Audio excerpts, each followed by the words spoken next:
We're good. Good morning, Mount Vernon. This is the Real Estate Committee meeting. It is September 26th, 2025. The time right now is 9:50. We apologize for the delay. Unfortunately, we had some technical difficulties here today. So we're going to call for the roll call. Kelly Martin. Here. Here. Here. Okay. So we'll start with the first item that is on the agenda. We recognize that there are not any reading of minutes from our previous meeting because they're not ready at this moment. We will do that at our subsequent meeting. Okay. So at this time, a presentation from Commissioner of Planning, Rouse, and Deputy Commissioner Pam Tarler. Thank you very much for inviting us here today. My name is Pam Tarlow, and I have been the Deputy Commissioner for about 6 months in the Planning Department. I want to introduce myself to everybody out there and in here, talk about what our plans are for the department and our role, because it certainly overlaps with Real Estate Committee. In the last 3 years, we've had 3 major changes in the department in the management staff. And as part of that, we have gradually started to implement some changes after we've now first established some goals. The goals are to increase the quality of life for Mount Vernon residents and its investors. The second goal is to provide transparency and opportunity for all stakeholders to be heard. The third is to create a new framework for development by maximizing land use opportunities. And the fourth is to develop, reestablish in some cases, tools for a comprehensive policy visioning. As most of you know, we've been working on a comp plan. The last time the comp plan was updated was 1968. We had a minimum 20, I think it might be 30 different visioning meetings with residents to get their feedback, to make a determination of what their vision is for the future of the city. And that comprehensive plan leads us to the next step in this process, which would be to create a zoning code that will reflect an as of right value for people who wish to develop their property, and makes a easy transition. I shouldn't say that. A quick and legal transition for them so that if they want to develop their property, they can do so in the best way possible. We have also, the state has recognized a brownfield. We have 17-acre site, city owned, over by the Hutchinson River. That brownfield will eventually be redeveloped as part of the process of the new Mount Vernon, the envisioned Mount Vernon that we keep talking about as part of our comprehensive plan.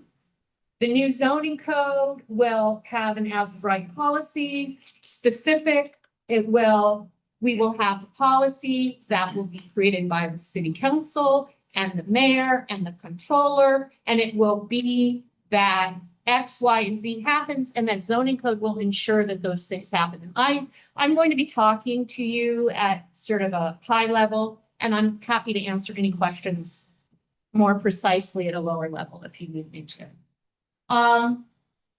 We have an urban renewal agency. I'm the executive director of the Urban Renewal Agency. In the past, that agency's major function has been to distribute federal grant funds.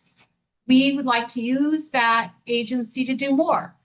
We're talking about parking bureau for the downtown, where we can start collecting more funds for the city, where we take the out of the court's hands, the process. It will be a 2-year process, but one of the things will be that the residents in the downtown will have more opportunity to be heard on parking issues and be part of that process. We are talking about instituting new fee programs. We have discussed, and I hope to take to the city council soon, a new pre-application process. Currently, when a development comes into the city, it goes to building first. Building then says, you need to go here, here, here, and here. And then sends that person who wants to do their land use changes out to those departments. Could be DPW, could be planning. What we would like to do is create a process up front where you start in planning and you know exactly where you have to go from there. And you would get a project lead, someone whom you can call 6 months down the line. I'm in the building process and I can get out, help me. And that person in planning will help sort of move you through the development process as best they can. We utilize grants or public-private partnerships to leverage opportunities. Recently, there was an innovation grant RFP that the controller put out. It's basically a program where the goal is to create as much streamlined and intelligent development on 4th Street in that particular case as possible. We intend to keep doing that. We have 2 projects, hopefully we'll be moving forward on. One is the Stevens Park structure and another one is on 4th. We are going to be drafting a capital plan in conjunction with DPW. The idea is that we need to have a 7-year plan, know exactly where we're going, what we're doing. It will help us apply for grants. And more importantly, down the line, it will help us when we develop an impact fee program for developers. We have that 17-acre site, like we talked about, the BOA property, for example. There may be some opportunity for us to have the developer do other things infrastructure-wise so that our residents don't have to take the burden for that down the line. We have to set a program up like that. And that we intend to do. One of the important things that's been going on, and I'm sure you've heard about it because the controller's the chair of this meeting, is that we are trying to get ourselves in a position where we can get a bond rating. A bond rating puts us in place to have opportunities to work with developers and get funding out for projects at a lower interest rate, which will benefit everybody. In terms of taxes for our residents, the state gives you a cap. They say, city, you have $1 that you can spend, okay? And the tax rate that's set for property owners is up to that $1 mark. Oftentimes, in recent years, municipalities have had to go over that dollar mark, which they have a hearing on. They call it going over the cap. And the reason for that has been because there are certain costs that are out of control of municipal government. Employee costs, for example, insurance. There are costs that we just can't control anymore. Is there, I'm just want to make sure, is there, I hear your overall presentation. Yeah. To find out about how it's connecting to the committee. Yeah, what I want to talk about is economic development and Okay. why this affects that. Okay. Right. I just want to make sure we can get through the meeting. Okay. Go ahead. All right. So idea is that if we create more people in the city who can contribute to the tax base, then there are more people who are paying. If it's $1 is the cap and we have 100 people, then it's a penny a person. But if we have 200 people, it's half a penny a person. So economic development is the piece that helps us build that in. And that is predominantly what we're talking about. We've created an economic development task force. That task force was created by the city council and the mayor, who have created a bunch of recommendations to help move development forward. And so that coupled with what the staff is already have in mind to do, we should see in the next 5 years some very significant changes, particularly in the downtown area. So that's kind of what I wanted to talk to you about. generally speaking. And if you have any questions more specific, I'm happy to listen. So, part of the reason, I approached, Deputy Commissioner Carlo is we have a few properties in the downtown area, specifically on Fourth Avenue, that we were considering going out for RFI. And you had some comments around that or possibly what we should be doing with those properties. Could you speak to us about that? Yes.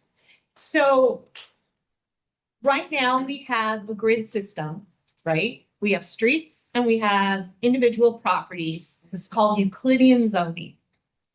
What we need to be talking about is thinking outside the box of that Euclidean zoning and saying, what do we do that is different and unique for Mount Vernon? What do we culturally want? What would build better community and taxes? Because remember the cap of that dollar. So things like linking the Hutchinson River Parkway, or I've heard people talk about Memorial Field to the downtown. Those things should be addressed as part of any comprehensive process. The zoning ordinance is one step. The comp plan is the first step, which is going to be going to the city council soon. Then we have a zoning ordinance, which is going to be done simultaneously with hopefully some design standards that we'll have specifically for the downtown. The Urban Renewal Agency will hopefully be key in helping to develop those standards and moving the ball so that we're not just putting a box on a property where we've already had a box. Maybe what we want to do is take MTA, cover part of the tracks and create a walking area that takes us all the way across the city from Fleetwood to Mount Vernon West, down to Mount Vernon East. And if you have a walking trail or a bike trail with greenery, maybe you're more likely to go downtown to get a burger. And that's the kind of stuff that I want us to be envisioning beyond the idea that we just have to get out and fill the empty properties. Now, we have issues because we have empty properties that are not being utilized. And that's not good for us. And the land in those empty properties increase the taxes for the people who are paying. So we have to balance that with the idea of innovation and creativity and making some changes in the downtown that will bring developers to the downtown. A box, another Euclidean box, isn't going to bring a developer. It isn't going to bring us new grant funds. We have to do some things that are special to make Mount Vernon special. And we already are special. We just have to reflect it in our construction in our downtown area. Did that give you? Kind of, sort of. So I guess from your perspective, to the real estate committee, your recommendations for next steps in trying to make sure we start to get these things back on the tax roll is to do what? Well, there's a couple of things. I think, I went and walked the properties, which I think I told you before. None of those properties are connected. We have infrastructure, internal infrastructure needs. Like, for example, our Oak Street Fire Station that we cannot use. Things we could do is perhaps a trade program when we can bring in a developer and say, we'll give you property X, build on property Y, a new fire station. That would be something I think we should be looking into before we decide to just do a standard development. Another thing is that we are very far from zoning ordinance. We are probably a year away. And when we get that zoning ordinance in place, what we need to be thinking about is what is as right, what do we want here? Do we want an art and public places program? Do we want greenery? And if we do this now, we won't have the opportunity to hold those developers to that standard yet. So I actually would ask that we bring the consultants on board that we use the RFP for, and we use them to help us sort of structure a specific plan, if you will, a design downtown specific plan as our next step, where we go into the community and we say, you live in the community, what do you think? Would you like this? Would you like that? Do you want trees? Do you want a park? We could have pocket parks. There are so many different opportunities for the downtown to make it special. You go to downtown New Orleans, whether you go into the French Quarter or other parts, and what you remember isn't the buildings. You remember the vibrance, and that's what I'm asking that we consider as part of this process. Can I give you something absolutely tangible that I think you should do? Yes, we should hire a consultant to do some design work in the downtown. And that would be the next step, as opposed to doing an RFI and getting developers involved yet. And if we do that, the developers will be more interested because we've done an investment in the downtown. And they're like, okay, we like that Mount Vernon is a little innovative. Let's see where we can go. Because they want their pièce de résistance as well when they build. They don't just want to build, a block. Any other questions? Thank you. Okay. All right, no, thank you. Not a problem. Correspondence, we have several folks that are here today. I'm gonna ask, if you have anything that you wish to bring before the, board prior to us actually proceeding with our meeting. So, yeah, folks at the table, let me start here. Yes, sir. My name is Anthony Cassesi. I'm here with respect to 52 Mercer, one of the properties on item number 6, old business and new business. I represent Kimball Property Development, represented by Mr. Fernandez to my right. I'm here for a couple of reasons. Number one, to reaffirm the offer that was conveyed, reconfirm the offer that was conveyed to, I believe it was Miss Anderson, the legislative aide to the city council. Ms. Anderson had reached out to us, or reached out to me, and advised that she wanted to know if my client was still committed to this property. And I advised her that that my client was indeed still interested in proceeding at an increased sale price of $200,000. It was further requested that my client provide proof of funds, which was indeed provided, and that email was acknowledged to be received by Ms. Anderson. That's the first thing that I wanted to raise. The second thing I wanted to raise concerning this very same property is we've been technically in contract for this property since 2017, specifically since December of 2017. Since 2017, any requests to close have been fairly ignored. Granted, I'm aware that this is a very different board right now. But also the board is in possession of my client's $45,000 down payment already. So I would like that in front of the board, and I would like that to be acknowledged. This contract was brought about, pardon me, by authorizing the mayor to convey title to the property again back in 2017.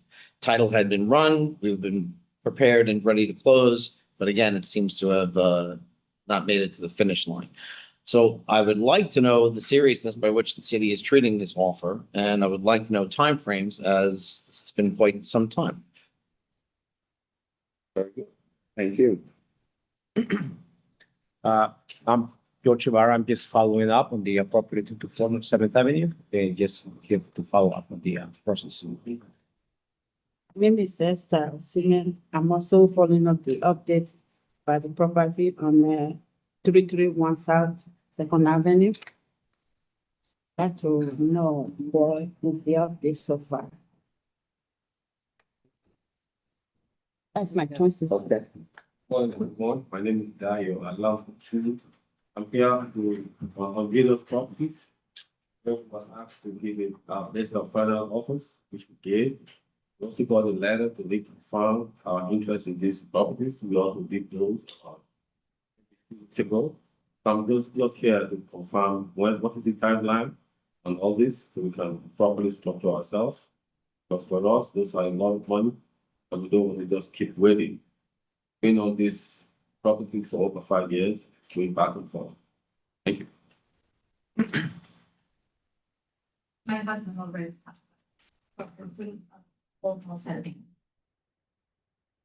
Yes, good morning, sir, everybody. My name is Baran Singh. Was looking at the property 328 4th Avenue.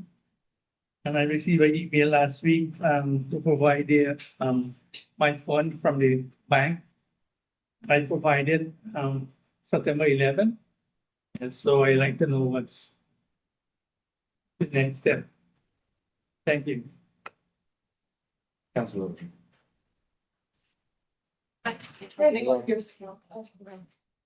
Name's Victoria Leonardo. I'm here about 529 East Third Street. This is my family business, since 1947, it's almost 80 full years. We had submitted an offer in my name, and we were wondering about the status of that. I just want to give a little background about the business, if I may. So as I mentioned, it was founded in 1947 by my grandfather. I unfortunately didn't have the chance to meet him. He passed away in 1979. So my father, Frank, he had to take over the business, put his entire life on hold at the age of 24, which as you can imagine, that's crazy. I can't imagine doing that at the age of 24. So since then, he's been running that business day and night, weekends, everything. We've all pitched in to help him. I can't think of anyone that's been more committed to their family or their business or anything in their life. He's been such a hard worker. We had a devastating fire 2011 that put us, out of business for 2 years. Then we had the COVID pandemic, and also my parents, my father and my mother, Cheryl, were diagnosed with cancer recently. So it's been a lot with this business. We're just trying to push through and keep everything with our family. I have 2 brothers. We're looking to keep the business running as a family business, and just want to check the status and share all of that. So thank you. No problem. It's Leonardo Printing Corporation. It's 1947. Thank you. Thank you. Yes, that's what I'm. No, good. Okay. Online? Any, no comments from online? Okay. All right, so we'll have the board opportunity to respond, to all. You out of the room, but, this is the, Yeah, I have a comment online. I apologize. This is Ms. Razor. okay, Yeah, we had been on property back in October 2024, and I believe we submitted the papers, and I'm just in to follow up on 234 East Fifth Street in Mount Vernon. So we wanted to know what's the status of what's going to happen today. thank you. Anyone else?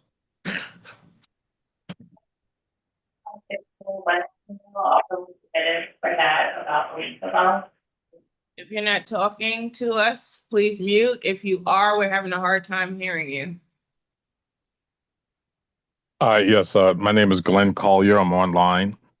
I'm also calling regarding the property at Fifth Avenue, 234 Fifth Avenue. I've submitted all of the requested paperwork and awaiting the forward moving process at this time. Okay, anyone else? Okay, if not, then we'll close the public comment period at this time. We're gonna ask that the board have opportunity to respond. Yeah, so I guess for me, just clarifying, I know a lot of folks haven't heard from us in a year, maybe 2 years, since putting in bids. So in our last meeting, we went through properties, and we established some properties that didn't meet the requirements of submitting a bid. And then we went through and found some, properties that did. But because there's, as you said, such a long time span in between, we wanted to follow up with folks who put in bids to confirm that they were still interested, that they still had the funds available and provide the proof of funds. Right, so I want everyone to understand why that recent correspondence went out to everyone, just to confirm that folks were still interested and they still had the funds available. Ms. Heslin? I kind of agree with City Council President. We did our due diligence. It has been a long time coming. I mean, most of you guys has been coming in front of the Real Estate Committee as familiar faces. So we did do our due diligence. We have what we're going to be willing to make a decision on. We have properties here, about 6 of them, that we do have folks living in them. currently. And then we have other ones that we're gonna look to probably put out to auction. So I think, stay tuned. We're definitely gonna make some decisions sooner than later. But like I said, this committee has really been doing a due diligence. The controller's office had to have a heavy lift with getting all of the taxes and everything that was paid out. And, giving us the upset prices. So that's what we're looking to do. And our job as the city, as the real estate committee, is to get the highest, to get the best offer for the city. And that's what we're looking to do going forward. Thank you. I think I have explained this process a few times over and over again to make sure that people understood that under no circumstances was the city taking the position to try to prolong this process, but to absolutely ensure that we actually have due diligence in what it is that we are doing, and to do what is in the best interest of the city itself as we move forward. In the midst of all of that, as you all know, there were a number of things that also occurred as it pertains to laws and changing of laws, and also trying to find out what was the accuracy of the actual information regarding these properties, inclusive of, in some cases, where there may have been some offers before, some deposits that had been made, and some deposits that had been returned, deposits that had been exchanged. There's been a number of things that have gone on prior to my tenure as the comptroller in January 2022. And so all that we have before us is, results of what has happened prior to, one, me being here, and then two, also, this board currently being, in place. Having said that, what we attempted to do is to begin to provide opportunity for bidding of the process for those properties that had been already previously gone out for auction, right? Which the charter actually gives us the authority to be able to do it that way by receiving now bids on that process. So I want to say that because I want to make sure we make it clear that the process that we have taken has been a process that actually has been in accordance with our city charter to make sure that we receive those bids themselves. Unfortunately, we thought that when we first initially went out and said, here are the properties that we have that you can bid on, that we thought we would be able to get through this process a whole lot faster than what we've gotten through in these last 2.5 years. So having said that, to what the council president has said, and also the assessor, what we then did is once we've got all the dust had settled, we got all of the understanding around the laws and what we were required to do, we then also sent back out a confirmation for those that had submitted their bids and that had been compliant with the requirements for the bids to be submitted. And that's why many of you that are in the room today or on, virtually with us, received a communication from the real estate committee secretary to confirm that one, you still interested in the property, and two, that you actually had the proof of the funds, updated proof of the funds, because you had some things, so now we needed to make sure that you had confirmed them. So now where we are is we are going to begin to review all of those submissions that I have responded back to our request to answer those two questions, and two, to determine which is the highest bid for the property itself, and to determine whether or not it is a viable actual bid for us to be able to say that we're going to actually recommend, because remember, this committee, right, because there's been some discussion around what has happened at the real estate committee several years ago, and this committee does not have the authority to sell. This committee's authority is to recommend to the city council to sell, right, on this. So what we will do is to then make that recommendation to the city council. any properties that are not a part of this, process, the phase one, as we're calling it, will be, that process will then go, before, a actual auction process. We have pretty much determined that anything that is not, deemed as for municipal use, so. Okay, hopefully that has answered the questions, because many of you had the same questions around where we are and what we would do. All right, proceeding, anything else? I forgot, okay, if not, moving on. So, we have received all the information, from the secretary on the properties that are listed on the agenda. So, how do you wish to proceed, I guess, is the question. Should we go one, by one on them? Yeah, so what I would recommend is, Chair, is to enter an executive session to go through the offers. And I'm hopeful that after we finish the executive session, we will have a complete list of what things are gonna be on the auction list. And maybe we can put out propose a date for that.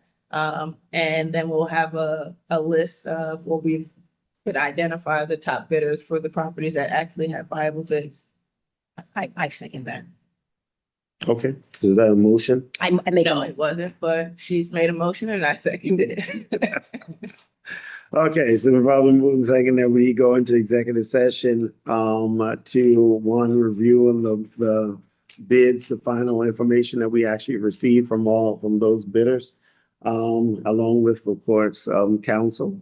And then, that's the purpose of it, right? yes. Okay. To get legal consultation. Yes, but, Which is a permitted, reason to go into executive session. okay, yeah, again, thank you. Roll call. Joe Martin, Aye. Cesar Vanderpool, Aye. Council President Trent. Aye. Should we have them leave? Well, they can, but I don't know how long it's gonna be. Any which way, we'll come back out with whatever. If there's some decisions that are made, we'll definitely come out. If there's no decisions that are made, we'll come out and say that there's no. Well, decision. let's be clear. You want to have a discussion and get a legal advice about the readiness to proceed. Yeah, okay, You're not deliberating, because that will be done. in right. public. That has to be done in public. Right. Correct. So let's be clear about what's gonna happen. We're gonna talk and make sure, get a final legal opinion as to the viability of the sale, potential sales and recommendations. That's what you're. Right. We're Okay. not deliberating in private. We need to be very clear. Exactly. Oh, no. Yeah. Okay. Okay. Got it. Thank you, Corporation Counsel.